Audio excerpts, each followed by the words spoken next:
Je clôturerai ce chapitre en te demandant de te souvenir d'une chose, lecteur. Autour d'une table de joueurs de cartes, ceux qui trichent ne sont pas les plus dangereux. Il est en effet presque humain de tricher. Que l'on triche pour survivre dans la nature et ne pas mourir, ou que l'on triche pour survivre dans une partie de cartes et ne pas perdre.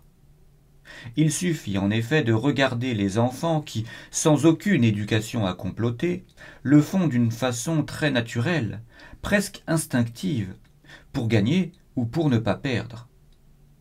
Par conséquent, ceux qui rongent le monde par les injustices et les magouilles, ce ne sont pas tant ces petits et grands enfants qui trichent, mais ceux qui, aveugles, sont incapables de supposer leur tricherie. En effet, ces naïfs-là ne vivent pas pour connaître la vérité et la faire triompher.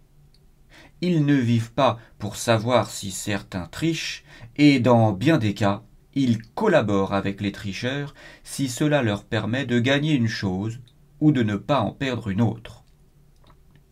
Quand le pouvoir est en jeu, c'est-à-dire quand ce que les instincts interprètent comme le Graal est en jeu, l'homme ne résiste pas à la tricherie, à la magouille et au complot.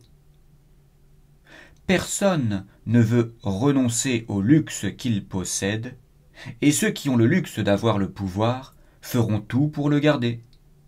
Le perdre est interprété par leurs instincts comme la mort, et, obéissant inconsciemment tels des sauvages à leurs instincts, ils se perdent dans une folie aveugle du pouvoir, une soif du pouvoir et une peur atroce de le perdre.